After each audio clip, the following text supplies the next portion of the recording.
Hello বন্ধুরা, আপনাদের স্বাগত জানাই বাংলা মেডিসিন রিভিউ ইউটিউব চ্যানেলে। তো আজকের মেডিসিন রিভিউয়ে এমন একটি মেডিসিন সম্পর্কে, এমন একটি ক্যাপসুল সম্পর্কে আলোচনা করব যেটা সম্পর্কে জেনে রাখাটা আপনার জন্য ভীষণই প্রয়োজন। বিশেষ করে যদি আপনাকে ডাক্তারবাবু এই ক্যাপসুলটি প্রেসক্রাইব করে থাকেন, তো তাছাড়া আপনি যদি কোনো হার্টের পেশেন্ট হয়ে থাকেন, তো ডাক্তারবাবু কেন আপনাকে এই ক্যাপসুলটি প্রেসক্রাইব করেছেন, এর সঠিক ব্যবহার কী, কী কী সাইড ইফেক্ট লক্ষ্য করা যায় এই ক্যাপসুলটি থেকে, এবং এর ডোজ কী, কীভাবে এটি আমাদের শরীরে কাজ করে, এর মোড অফ অ্যাকশন কী, সমস্ত বিষয়ে বিস্তারিত আলোচনা করব। তো তার আগে আপনি যদি আমার চ্যানেলে নতুন হয়ে থাকেন, প্লিজ চ্যানেলটিকে সাবস্ক্রাইব করে সম্পূর্ণ ভিডিওটি দেখতে থাকুন। তো আজকের আলোচ্য বিষয় যে ক্যাপসুলটিকে নিয়ে, যেটি হলো ইউএসভি প্রাইভেট লিমিটেড কোম্পানির ইকোস্প্রিন গোল্ড 10 ক্যাপসুলটি সম্পর্কে, যেটি 3টে উপাদানের সংমিশ্রণে তৈরি, যার মূল উপাদানগুলি হলো অ্যাটোরভাস্টাটিন, ক্লোপিডোগ্রেল ও অ্যাসপিরিন। এটি কখন সাজেস্ট করে থাকেন নেওয়ার জন্য ডাক্তারবাবুরা? যদি আপনার শরীরে হাই কোলেস্টেরল দেখা দেয়, উচ্চ কোলেস্টেরল দেখা দেয়, বিশেষ করে এলডিএল, যেটাকে আমরা লো ডেনসিটি লাইপোপ্রোটিন বলে থাকি, যেটা আমাদের শরীরের জন্য ভীষণই ক্ষতিকর, সেই কোলেস্টেরলকে কমাতে, আমাদের উচ্চ রক্তচাপকে কমাতে, আমাদের স্ট্রোক, হার্ট অ্যাটাকের সম্ভাবনাকে কমাতে ডাক্তাররা এই ক্যাপসুলটিকে সাজেস্ট করে থাকেন নেওয়ার জন্য। তো এটি আমাদের শরীরে কিভাবে কাজ করে? এতে থাকা যে অ্যাটোরভাস্টাটিন, যেটি একটি স্ট্যাটিন গ্রুপের মেডিসিন, যেটি এইচএমজি কোএনজাইম রিডাক্টেস ইনহিবিটর। তো আমরা যদি দেখি, আমাদের কোলেস্টেরল তৈরির জন্য দায়ী যে এনজাইমটি, যেটি এইচএমজি কোএনজাইম রিডাক্টেস, তো যেহেতু এটি এইচএমজি কোএনজাইম রিডাক্টেস ইনহিবিটর, সেই এইচএমজি কোএনজাইমকে ইনহিবিট করে, যার ফলে আমাদের শরীরে কোলেস্টেরলের মাত্রা কমে যায়। তো এইচএমজি কোএনজাইম রিডাক্টেস আমাদের শরীরে, আমাদের লিভারে থাকা ডিফারেন্ট টাইপ অফ কোলেস্টেরলকে কনভার্ট করে এলডিএল ও ভিএলডিএল, যেটা আমাদের শরীরের জন্য ভীষণই ক্ষতিকর, যেটাকে আমরা ব্যাড কোলেস্টেরল বলে থাকি। তো সেই কোলেস্টেরলকে কমানোর কাজ করে এই অ্যাটোরভাস্টাটিন। তাছাড়া এতে থাকা যে অ্যাসপিরিন, যেটি এনএসএআইডি গ্রুপের একটি মেডিসিন, নন স্টেরয়েডিয়াল অ্যান্টি ইনফ্লামেটরি ড্রাগ, এটা আমাদের প্রোস্টাগ্ল্যান্ডিন যে কেমিক্যাল মেসেঞ্জার, সেই কেমিক্যাল মেসেঞ্জারকে উইক করে দেয়, যার ফলে আমরা আমাদের শরীরে পেনকে ফিল করি না।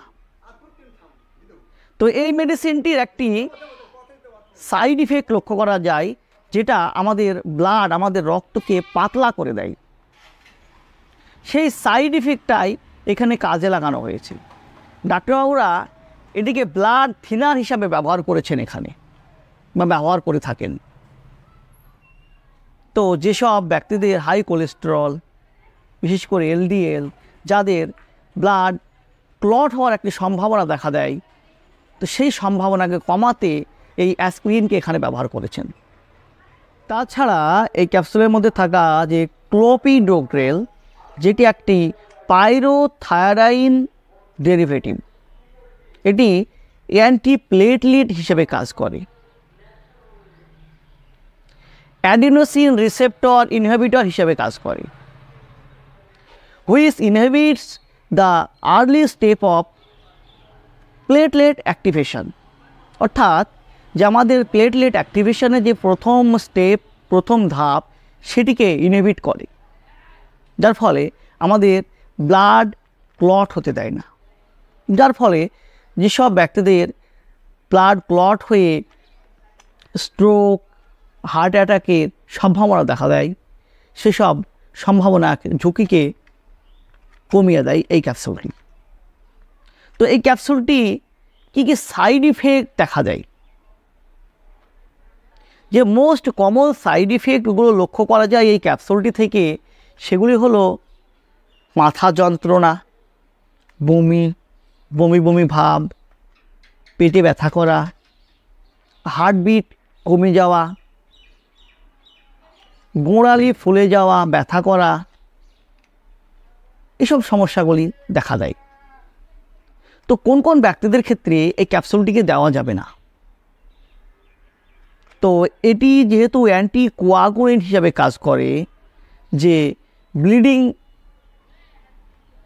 ব্লিডিং হওয়ার রিস্ক বাড়িয়ে দেয়, যার ফলে যদি কোনো ব্যক্তি পাইলসের সমস্যায় ভোগে, আলসারের সমস্যায় ভোগে, বিশেষ করে পেপটিক আলসার, ডিওডিনাল আলসার, সেই ক্ষেত্রে ব্লিডিং হওয়ার চান্স দেখা দেয়। তো সেই সব ব্যক্তিদের ক্ষেত্রে এই ক্যাপসুলটিকে না দেওয়াই ভালো, এবং গর্ভবতী মায়েদের ক্ষেত্রেও এই ক্যাপসুলটিকে দেওয়া যাবে না। যদি নিতে হয় ডাক্তারবাবুর সঙ্গে পরামর্শ করে খুবই সাবধানতা সহকারে ব্যবহার করতে হবে।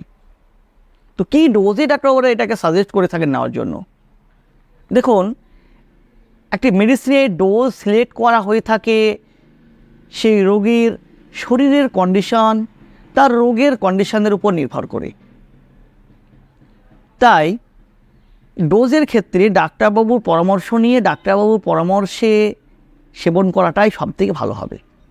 সেলফ মেডিকেশন কখনোই করবেন না, কারণ সেলফ মেডিকেশন করাটা খুবই বিপজ্জনক। একজন ডাক্তারবাবু সঠিক জানেন যে কী ডোজে দিলে আপনার শরীরে এই মেডিসিনটি সঠিক কাজ পাবেন। তাই বন্ধুরা, কখনোই সেলফ মেডিকেশন করবেন না, ডাক্তারবাবুর পরামর্শ দেওয়া ডোজে সেবন করবেন, যার ফলে আপনাকে সমস্যায় পড়তে হবে না। তো এই ছিল ইকোস্প্রিন গোল্ড 10 ক্যাপসুলটির সম্পর্কে একটি ছোট্ট ভিডিও। ভিডিওটি যদি আপনার ভালো লেগে থাকে, প্লিজ চ্যানেলটিকে সাবস্ক্রাইব করে লাইক দিতে ভুলবেন না। সুস্থ থাকবেন, ভালো থাকবেন, আবারও দেখা হবে অন্য কোনো ভিডিওতে। ধন্যবাদ।